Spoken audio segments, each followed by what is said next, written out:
نہ افسوس کرنا آتا ہے، نہ بات کرنی آتی ہے، نہ خوشی شیئر کرنی آتی ہے، نہ غم شیئر کرنا آتا ہے، تمیز تو ہے ہی نہیں۔ اور پھر میں کہتی ہوں کہ میں باتیں کس کو سنا رہی ہوں؟ اس شخص کو سنا رہی ہوں جو اپنی بیٹی کے حوالے سے، ٹیرین وائٹ کے حوالے سے خاموش ہے، وہ کچھ کہنا ہی نہیں چاہتا،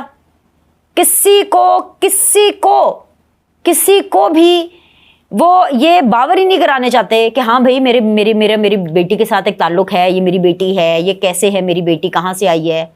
لیکن بننا ملک کا وزیر اعظم ہے، بنانی ہے آپ نے ریاست مدینہ، اور ساتھ ہی جو ہے آپ نے جوان جہان بیٹی چھپا لینی ہے۔ اور پھر جب اس کے بارے میں پوچھا جائے تو چاہے جتنے بھی یوتھیا صحافی ہوں وہ ایسا آہو بکار کریں گے، ایسی آہو پکار کریں گے کہ ہاں گوشواروں سے چھپا لیا تو کیا ہے، کیا ہو گیا، انہوں نے ڈکلیئر نہیں کیا۔ مجھے تو کبھی انہوں نے یہ بتایا بھی نہیں ہے کہ جی یہ ان کی بیٹی نہیں ہے۔ بتا دیں نا، یہ جتنے بھی بلاگرز اور جو یوتھیا بریگیڈ جنہوں نے بھرتی کی ہے، سیدھی طرح بتا دیں کہ نہیں ہے بیٹی، بھائی میں چپ کر جاؤں گی۔ خیر اینی ویز، اب مسئلہ یہ ہے کہ یہ جو احمد فرحات کا جو معاملہ ہے نا، ان کو تو شاعر بالکل نہیں کہہ رہا۔ اب احمد فرحات کے معاملے کو لے کر کے جب دوبارہ ہیئرنگ ہوئی تو اس کے اندر جو آرڈر آیا نا، وہ یہ آیا کہ جی کور کمانڈر کو بلاؤ، سیکٹر کمانڈر کو بلاؤ، ISI کو بلاؤ، اس کے ڈائریکٹر کو بلاؤ، پوری دنیا جہاں کو بلا لو۔ اب میں اس بات پہ بہت حیران ہوتی ہوں کہ اب میں کیا کروں، مطلب مجھے بات تو کرنی پڑے گی۔ اب اگر ہمارے جو جج صاحب ہیں وہ اس طرح کی باتیں کریں گے، وہ بھی کون سے جج؟ اسلام آباد ہائی کورٹ کے جج۔ وہ کون سے اسلام آباد ہائی کورٹ کے جج؟ وہی ججز اسلام آباد ہائی کورٹ کے 6 ججز تھے نا جنہوں نے خط لکھا تھا بڑا پریشر آ رہا ہے، بڑا پریشر آ رہا ہے، بڑا پریشر آ رہا ہے۔ پتہ نہیں ہے یہ کہاں سے ان کے اوپر پریشر آ رہا ہے، کیونکہ یہ تو ان لوگوں کو بلا رہے ہیں جن کی طرف یہ اشارہ کرتے تھے کہ جی ہمیں پریشر آ رہا ہے۔ اب بلانے میں تو کوئی پرابلم نہیں ہے، بلا لیں بھائی۔ میں اس ویڈیو کے اندر کہہ دیتی ہوں سلمان خان صاحب آپ پاکستان آ جائیں، شاہ رخ خان آپ بھی پاکستان آ جائیں، اس سے کیا ہے، کیا میرے آنے سے آ جائیں گے؟ اسی طرح کہ ان کے بلانے سے چلے جائیں گے سیکٹر کمانڈر؟ بھائی جا ہی نہیں سکتا، کوئی آئین ہوتا ہے، کوئی قانون ہوتا ہے، کوئی SOP ہوتا ہے۔ ان کو نہیں پتا کہ جو سیکٹر کمانڈر ہیں وہ 29 مئی کو، ویسے انہوں نے کہا ہے کارروائی کا کہ اس پہ آنا ہے 29 مئی کو۔ مجھے نہیں لگتا کہ سیکٹر کمانڈر آئیں گے، کیونکہ ایک تو فرسٹلی وہ آن جاب ہیں، دوسری بات یہ ہے کہ ISI is an agency openly کام نہیں کرتی۔ ایجنسی جو ہیں وہ اپنے بندے بھی اوپنلی ظاہر نہیں کرتی، کیونکہ بھی ان کا کام ہی بہت چھپ کر کے کرنے والا ہوتا ہے، اور ان کا پروفائل اسی طرح کا ہوتا ہے کہ آپ نے اپنی پروفائلنگ انڈر کور رکھنی ہے۔ تیسری چیز یہ کہ اس کا ایک پروسیس ہوتا ہے، اور پروسیس یہ ہوتا ہے کہ ظاہری سی بات ہے وزارت دفاع کو لکھا جائے گا، اور پھر وزارت دفاع جو ہے وہ ان کے بہاف پہ یا کوئی لائر بھیجے گی یا کوئی بندہ بھیجے گی۔ پوائنٹ آئی ایم میکنگ اس کے سیکٹر کمانڈر ISI یہ بدھ کو، جمعرات کو، جمعے کو، ہفتے کو، یہ کسی بھی دن محسن اختر کیانی صاحب کے سامنے نہیں جائیں گے۔ تو یہ جو اپنی طرف سے ایک سٹنٹ ہے نا، یہ سٹنٹ ہی ہے کہ ہم بہت دلیر ہیں، اور یہ سٹنٹ ہی ہے کہ دیکھا جے پھر مزہ آیا جے اسی تے ISI نو بلا لیتا، مطلب ہوتا ہے نا کہ بھار بڑھانا۔ یا پھر آپ یہ کہہ لیں کہ وار آف ایگو، اپنی ٹانگ اوپر رکھنا کہ ایسی کی تیسی ISI والے ہوتے کون ہیں بھائی، کیا ہے اس کی اتنی ویلیو، کیا ہوتی ہے ISI کی تو اتنی کوئی خاص قسم کی ویلیو نہیں ہوتی ہے، وہ تو عام سے ہمارے لوگ ہوتے ہیں، اس میں ایسی کون سی بات ہے۔ سو معاملہ یہ ہے کہ ایک تو سب سے پہلے تو میں آپ کو یہ بتا دوں کہ جو ISI کے جو سیکٹر کمانڈر ہیں حاضر ہونے کا جو کہا گیا ہے وہ تو نہیں جائیں گے۔ تو مجھے لگتا ہے کہ محسن اختر کیانی صاحب کو اس حوالے سے تو بہت زیادہ مایوسی ہوگی، اور ظاہر سی بات ہے مایوسی ہونی بھی چاہیے۔ دوسری چیز یہ کہ ہر ایک کی عزت ہوتی ہے، اگر ججز کی عزت ہے تو سیاستدانوں کی بھی عزت ہے، MNAs کی بھی عزت ہوتی ہے، سینیٹرز کی بھی عزت ہوتی ہے۔ یہ جو کہہ رہے ہیں نا کہ سیکٹر کمانڈر کی حیثیت ایک SHO سے اوپر نہیں ہے، تو یہ اپنی طرف سے سیکٹر کمانڈر کو ڈیمین کر رہے ہیں۔ مجھے اس بات کا بڑا افسوس ہوا کہ محسن اختر کیانی صاحب ماشاءاللہ اتنے پڑھے لکھے ہیں، بڑے آنریبل ہیں، وہ ہمیں قانون پڑھانے اور سمجھانے والے ہیں، ظاہری سی بات ہے ہی از اے لا ایکسپرٹ، ہی از اے جج، اور وہ یہ کہہ رہے ہیں کہ جی سیکٹر کمانڈر کی حیثیت ایک SHO سے اوپر نہیں ہوتی، کنسیڈرنگ دیٹ کہ SHO کو وہ چھوٹا ڈکلیئر کریں کہ SHO کی SHO ایک SHO کی تو مار ہے، کیونکہ اس کو ڈیمین کر رہے ہیں۔ یہ اتنی ریگریسو اپروچ ہے، یہ اتنی مطلب اس ایک جملے کے اندر ہی اتنا انسان کے پوائنٹ آف ویو سے کتنا چھوٹا پن دکھایا گیا کہ سیکٹر کمانڈر کی حیثیت کیا ہے۔ کیا یہ SHO کو کسی قابل نہیں سمجھتے؟ SHO کی بھی عزت ہوتی ہے بھائی، تو سیکٹر کمانڈر کی بھی ایک عزت ہوتی ہے، وہ ایک انسان ہے، پہلے بیان دے پھر پیش ہوں، ٹھیک ہے، کہ وہ ایک انسان ہے، تو آپ انسان کو اچھے طریقے سے مخاطب تو کریں، آپ اس کو اس طرح سے کمپیریزن کر کے آپ ایک SHO کی بھی تذلیل کر رہے ہیں اور آپ سیکٹر کمانڈر ISI کی بھی تذلیل کر رہے ہیں. یہ شاید آپ یہ اسی لیے کر رہے ہیں تاکہ تذلیل ہو. تو میں تو صرف یہی پوچھوں گی, اے بندہ مسلسل ISI دے پیچھے پہ گیا جے, اے بندہ چاندہ کیجے, اے بندہ کی چاندہ جے. اب آپ مجھے بتائیں کہ اگر اس کے اوپر ISI بولے تب پھنستی ہے, نہ بولے تب پھنستی ہے, اگر بولے تو ہائے ہائے ہائے ہائے ہائے ہائے اتیاچار ہو گیا, ظلم ہو گیا ہے, اور اگر نہ بولے تو دیکھا دیکھا ISI ڈر گئی, دیکھا دیکھا ہم نے کیسے ISI کو پچھاڑ دیا. ہوں دسو میں نے کی کرنا چاہے تسی میں نے آپ دسو, نیچے کامنٹ کر کے آپ بتائیے, پلیز آپ کامنٹ کر کے بتائیے کہ اب کیا ہونا چاہیے. خیر اینی ویز ہونا تو وہی ہے جو ہو کے رہنا ہے. تو جب ریڈ لائن کراس ہوگی تو پھر تو ڈنڈا ہی چلے گا.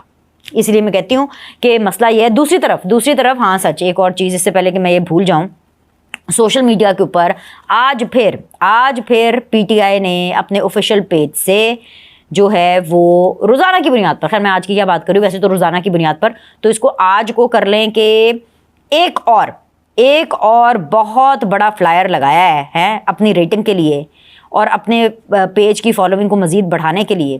اور وہ جو فلائر ہے, یہ جو ہمارے آرمی چیف ہیں ان کی بھی تصویر ہے اور بڑی ان کی تصویریں لگا کر کے, اور SIFC کو جو ہے, جو کہ بیسیکلی ایک سرمایہ کاری کرنے کے لیے ایک وہ تمام طرح ایک باڈی بنائی ہوئی ہے, اس کو جو ہے پھر سے نشانہ بنایا گیا. بڑی سیدھی سی بات ہے, ان جو ہوچے ہتھ کنڈوں سے کچھ نہیں ہوگا. ان کو کیا لگتا ہے کہ یہ ڈیمیج کر پائیں گے, ان کو کیا لگتا ہے کہ اس سے آرمی چیف ہوں یا ایجنسیز ہوں وہ ڈر جائیں گی یا وہ ان کے ہاتھوں بلیک میل ہونے کے لیے تیار ہوں گے. کچھ خدا کا خوف کریں, ایجنسیز ہیں, اسٹیبلشمنٹ ہیں, they don't work like this. یہ اتنی چھوٹی لڑائیوں میں نہیں پڑتے ہیں, اور اللہ کا شکر ہے کہ ہمارے پاکستان کے رکھوالے یہ ہیں, کیونکہ ان کے ہوتے ہوئے ان جیسے یعنی عمران خان جیسے لوگ, ان کا جو نیگیٹو ناسور جیسا جو ان کا بیانیہ ہے وہ آگے نہیں بڑھ سکتا, کیونکہ پاکستان انشاءاللہ آگے بڑھے گا اور پاکستان بڑھے گا.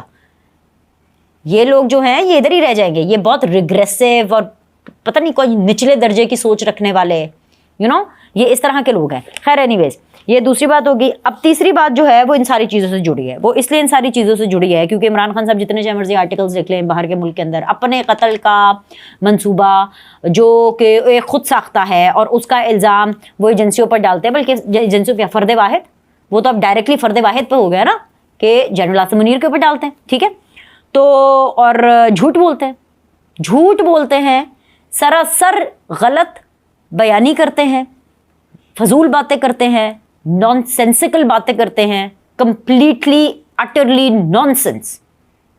اس سے زیادہ میں کوئی اور سخت لفظ استعمال نہیں کر سکتی کیونکہ میں اس لیول پہ گرنا نہیں چاہتی. اب جب یہ سب کچھ ہوگا اور اگر SIFC کو بھی نشانہ بنایا جائے گا, SIFC کا یہ نہیں ہے کہ کوئی کمال کے جی کوئی بڑے کوئی ہولی کاؤ ہے بھائی. SIFC is very very important. ایک سیٹ اپ, ایک باڈی بنائی گئی ہے کہ خصوصی سرمایہ کاری کے حوالے سے ایک کاؤنسل ہے تاکہ every body is on board.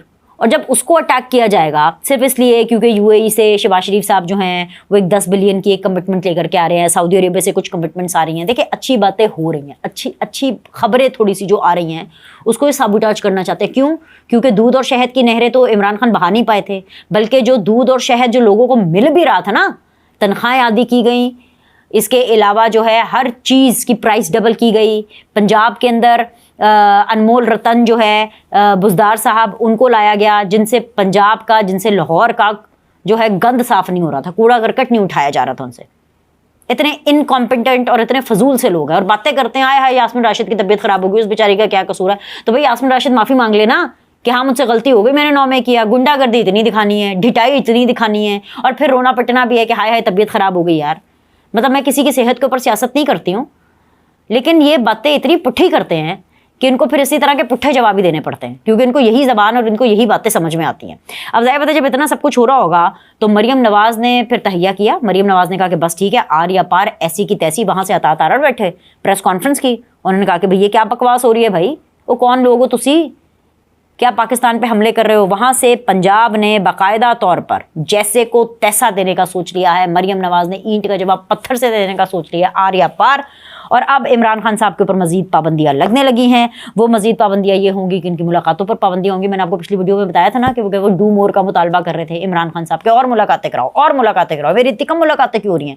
تو اب ان کی ملاقاتوں کے اوپر پابندی لگے گی. صرف اور صرف جو عمران خان صاحب ہیں اپنی فیملی ممبر سے ملاقات کر پائیں گے, وہ بھی ایک بہت ہی لمیٹڈ قسم کے ڈیز کے اندر, لمیٹڈ ٹائم فریم کے اندر. نمبر 1. نمبر 2 کہ ان سے اگر کوئی بھی اگر ملاقات کرے گا تو اس کے بعد میڈیا سے آ کر کے اس طرح کی کوئی بات نہیں کی جائے گی. اس کا جو نیریٹو ہے وہ بنانے نہیں دیا جائے گا. اچھا خیر, یہ نیریٹو بنانے نہیں دیا جائے گا, مجھے لگتا ہے کہ اس میں شاید کامیابی نہ ہو, لیکن چلیں ایک تو ایفرٹ جو ہے وہ پنجاب حکومت اس حوالے سے تو پیش کر رہی ہے. دوسری طرف جی غداری کے مقدمات ہوں, انتشار, لا اینڈ آرڈر کو ہاتھ میں لینے کے, اس قسم کے جو مقدمات ہیں وہ عمران خان صاحب پر بنائے جائیں گے, کیونکہ عمران خان نے ہر حد پار کر دی ہے. اور بلکہ میں تو کہہ رہی ہوں دس از ٹو لیٹ بھائی, ان کو تو پہلے کرنا چاہیے تھا. قانونی چارہ جوئی ان کو پہلے کرنی چاہیے. نہ صرف یہ بلکہ ہر وہ شخص, میں یہاں تک جا کے بولوں گی کہ ہر وہ شخص جو کہ ایک یوتھیا بریگیڈ کا اینکر, یوتھیا بریگیڈ کا ولاگر, یوتھیا بریگیڈ کا اینالسٹ, ان کو روک لگائیں بھائی, ان کو روک لگائیں. کیونکہ یہ ایکچولی جینون صحافی یا رپورٹر نہیں ہیں, یہ ایکچولی جینون پاکستان کی طرف کام نہیں کرتے, یہ ایجنڈاز پہ کام کرتے ہیں. اور ان کا ایجنڈا ہے کہ بس عمران خان کو رہا کر دو. ان کا ایجنڈا وہ ایجنڈا ہے جو کہ آپ کو شندانہ گلزار دیتی ہیں کہ اگر عمران خان نہیں تو پاکستان نہیں. ہم اس ایجنڈا کو نہیں مانتے, ہم ان اینکرز کو نہیں مانتے, ہم ان ولاگرز کو نہیں مانتے, ہم ان تجزیہ کاروں کو نہیں مانتے. تو بھائی پنجاب حکومت ہو, وفاقی حکومت ہو, ریاست ہو پاکستان کی, اور ساتھ ہی ساتھ میں عدلیہ کو بھی کہوں گی کہ کچھ نظر کرم ادھر بھی کریں, آپ کچھ ادھر بھی کریں کہ آپ کھولیں ذرا ٹیلی ویژن چینل. روز آپ دیکھتے تو ہوں گے ٹی وی, سارے ججز دیکھتے تو ہوں گے ٹی وی, سب دیکھتے ہیں. آپ ٹی وی کھولیں, آپ ویلاگنگ دیکھیں, آپ کو پتہ چل جائے گا کہ کون پرو پاکستان ہے اور کون اینٹی پاکستان ہے. ابھی کے لیے اتنا ہی. لائک کریں, سبسکرائب کریں. آپ سے اگلی ویڈیو میں ملتے ہیں.